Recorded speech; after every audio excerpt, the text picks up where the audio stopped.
Hello everyone, thank you for joining us wherever you are. I'm Gulo from Jadi PNS, will be your host. Now we are with Sandra Rutendo Zenda.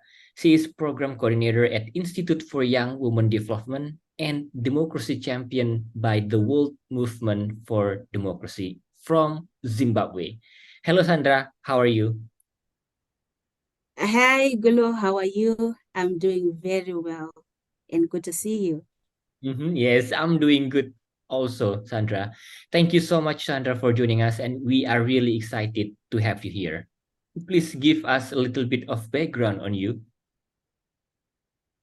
Okay, thank you, Gulo. So my name is Sandra Zenda, and I am a woman from Zimbabwe. I also identify and am a women's rights advocate. I advocate for women's rights because of lived realities that I have. In my personal life, in my professional life, I have actually struggled to attain some goals. And this has been because of how I am a woman in the kind of society that I live in, which is largely patriarchal. And I'm also a very staunch democracy promoter, based on how I appreciate a democratic society as one that is hinged on people power. So I see that as something worth fighting for, because in a Mhm. democratic society, this is where people can have a say, and especially groups of people like women who are historically marginalized. In that democratic society, we can have a say and we can have control of the things that affect our lives. Interesting, Sandra. And your academic background for bachelor and master's degree, and also your working experience before 2020 was about conservation, natural resources, and climate change. But you are also an activist working for women's rights. Could you share how these topics are related? Thank you so much, Gulu. So I think in a normal world, actually, we shouldn't be talking about how my being a natural resources governance expert and how my activism for women's rights are connected. In a natural world, I think I would just be saying I'm a natural resources governance expert and not be talking about fighting for women's rights. So, coming back to me, by profession and by training, I am a natural resources governance expert. So, Mhm. I was trained on wildlife management, and I was also trained on climate and water resources assessment. And basically, what I do is I largely conduct scientific research that then informs policy and practice that basically then dictates how we can use and govern natural resources in a sustainable way. So Mhm. I've worked on a lot of projects and programs in my country and also at a regional level. And one of the most interesting programs that I've worked on has been a national project in my country. This was World Bank commissioned, and it was a Zimbabwe National Water Resources Master Plan. And for this master plan, I was one of 12 experts, and I was also one of only two women on Wow. that master plan at national level. And interestingly, as well, I was one of only two people that were under the ages of 35. So I think if you do the math, you can then deduce like what was the environment like, etc. And then basically, I've had experiences whereby it became apparent that before people are able to accept my skills and what I can offer, first Mhm. of all, I had to prove that I can do anything that I said I can do anyway, despite being a woman and also despite being younger than the average age, especially in the sectors that I was working in. So one thing then became apparent that yes, I could continue to fight. I actually did continue to fight, and then I did manage to get to a level which was quite admirable. But still, I realized that it was very much lonely at the top because very few women made it to the top. So I made a very conscious decision then because of that to Mhm. join a very active civic space where there were other people I specifically joined a movement of young women and women who were fighting for these very things that I felt in my personal and professional career. So I made that conscious decision to join that civic space. So as of now, I still identify as a natural resources governance expert, but at the moment, I am actively advocating for women's rights before the playing field can be evened in my professional career. Oh, that's amazing. With all of a lot of stuff that you've been doing in your very tight schedule. And Sandra, from March 2020 until this conversation, you're trusted as program coordinator for Institute for Young Women Development. Could you share more about the institute's work and mission? Okay, thank you, Gulo. So the Institute for Young Women's Development is a movement. It's registered as an organization, a civil society organization in Zimbabwe, but it's basically a movement of young women and women who use their voices and agency to call and advocate for holistic women empowerment, gender equality, where every woman and woman can have their right of way, as ascribed in our country's constitution and also as ascribed in the global human rights, where we should have equality for everything and in basically all spheres of life. The mission of the Institute is what I've already spoken to. We want to see at the end of the day every young woman and woman having her right of way, and especially for the marginalized young women who are from rural mining and farming areas. So we recognize that there are a lot of systemic barriers that are in place before women and women can actually get to enjoy, to live and exist in a just society that is also inclusive. So we basically do a lot of things in order to attain and achieve that mission. So one of the key things that we do is feminist leadership training, transformative feminist leadership training. And then another key thing is awareness raising on the Constitution. So basically everything that the Institute does is based on the Constitution. That is always the starting point. What does the Constitution of our country say? And especially for women, what does it say? And then that is also then made to the lived realities. And that starts what we then advocate for as an institute. And then we also do advocacy trainings. So post doing all that capacity building, capacity strengthening, that then defines the programs and activities that the Institute then does, which range from engagement with power holders in our different communities, traditional leaders, local governments, and also even advocating with policymakers as the target, especially where legal provisions are concerned. And then we also get our power from a very key piece of legislation in our country, which is called devolution. It's the devolution agenda. So basically it's about people power. So we are given the right to be involved in everything that concerns us. So this is one thing that we basically advocate for in our quest for every young woman and woman to have her right of way in Zimbabwe. Wow, people power.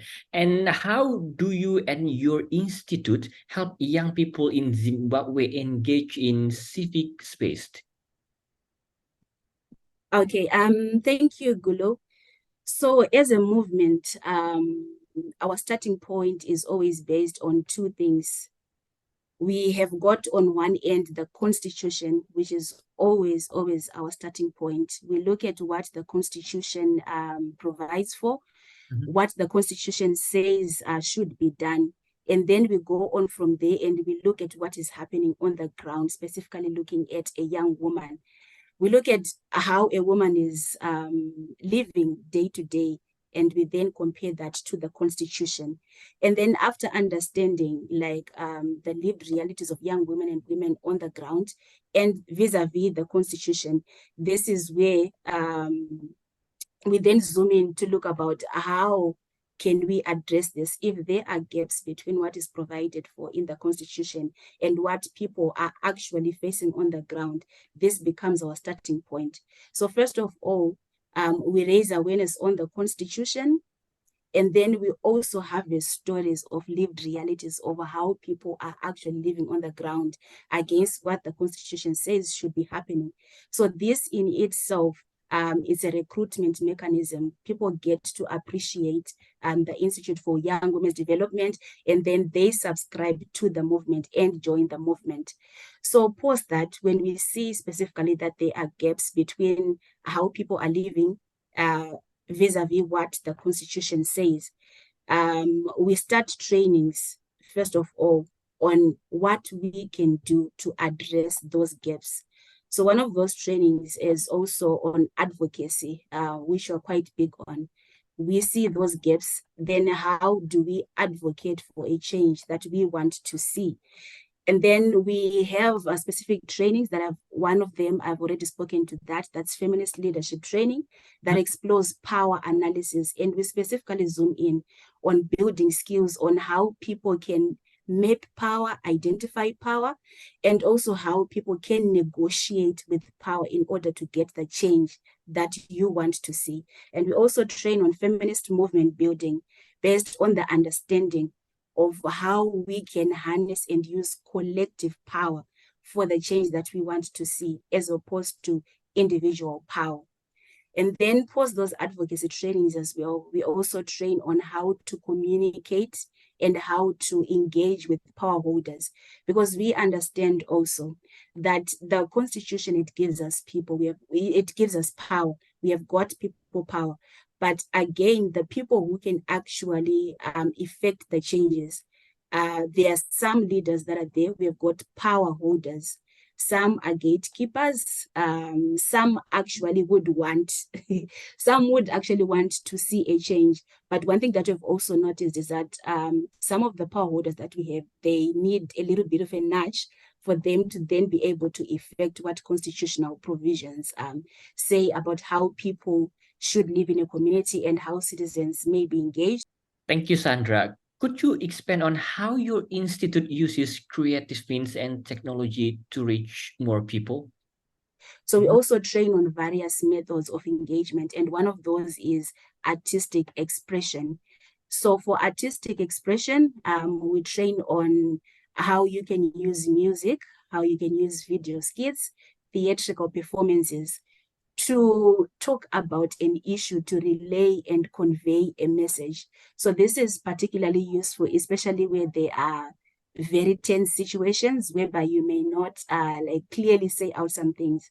So when we use art, it also works as a possible conflict resolution mechanism, because when you are just viewing art and issues coming out, you avoid having to pinpoint and directly talk about things that may be a little bit sensitive. So that is also one thing that we do. And then we also use social media, recognizing that the world is like really gravitating towards digitalization. So even in the rural areas that we work with, we have got feminist knowledge hubs, or we call them Zivo Ulwazi knowledge hubs, whereby we have got containers and we have got laptops and an internet connection at the Institute offices deep down in the rural areas. So this has seen the ordinary rural woman who would ordinarily not have been able to access internet, to access electronic gadgets, having that access. So this also gives us that power and leverage to be able to join the global community in going digital as we do e-advocacy. Wow, those are comprehensive and inclusive ways how you engage young people in Zimbabwe in civic space through technology and art and social media and stuff. Wow, that's amazing, Sandra. Thank you. And historically, civic space can be limited in Zimbabwe. The question is, what inspires you, Sandra, to continue your work? Thank you so much for that, Gulo. And yes, I am also confirming that Civic space really can be limiting in my context. But again, despite that, I continue to be inspired. And what inspires me is actually simple. It may be funny, but it's very simple. So the thing is, the work, I'll say work in quotes, the work that we do, it's actually not work for me. It's not work for the ordinary woman. And it's definitely not work for the marginalized young women from rural mining and farming areas that I work with within the movement. It's not work because these are the very things that we experience and that we realize in our day-to-day work, in our day-to-day lives, sorry. So I spoke earlier about how I was able to map a career. I actually did go to school. I did my undergraduate degree. I did my master's degree. So where I come from, that can be called privilege in a way. But then when you look at how I may be called privileged when comparing to someone else, but I still went through a lot of barriers from that position of privilege. So you can now imagine what the situation is like to the ordinary woman who may not have had some of the opportunities that I had in my personal life. So what I'm trying to say is these are things that we live day to day. So it is our life. So what makes us to continue to do this work is that we want to make that change because we know that there can be better things for us. We've got a constitution, which is our hope. It clearly outlines and tells us that we can actually have better. It spells issues of equality between men and women. It talks about the need for having opportunities that are there for both men and women, but on the ground, we're experiencing something else. So this is something that makes us to continue to go forward because we just want a better life that we know we can have if we just adhere to our constitution, even to global legal provisions as well. Well, we need young people, more young people, more young women from Zimbabwe and from around the world, just like you, Sandra. Oh, Wow. thank you, Gulo. Last but not least, what is your message for young people who want to advocate for laws for free speech and human rights? I thank you, Gulo, for that. So I think first of all, I would really want to say this. When you find yourself in the vicinity or in the midst of advocacy issues that you feel resonate with you, one thing that I can say is that there has got to be a reason for that. The moment that you just find yourself in that space, there's a reason for that. And I also believe that people are meant to be free. We have got global human rights and even most of our national constitutions, all the legal frameworks that we have. At their core, when they are written down, never mind the implementation, but when they are written down, they actually speak and attest to this, the need for freedom of association, the need for free speech for all citizens. So this just tells you that at best, at the foundation, before we talk about any gaps or anything, people are just meant to be free. And when you find yourself as a young person in the vicinity whereby there are advocacy issues, one thing that I may say is you are definitely not lost because a lot of people, they try to fight against activism, looking at most of the barriers that surround activism. But I believe that the moment that you find yourself in the vicinity of advocacy issues, you are not lost.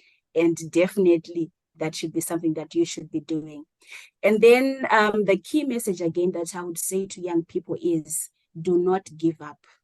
When you respond to that call to be an activist or a freedom fighter, please do not give up. When you feel like giving up, just remember the many other people in your generation and also in generations to come who depend on you. There are not many people who are able to stand up and fight, but if you are privileged enough to be able to stand in the gap for someone else, please do not give up. There are generations before you, generations after you that are going to appreciate and benefit from your experts. So do not give up. Do not give up. This is such a pleasure. Thank you so much, Sandra, for sharing your inspiring story.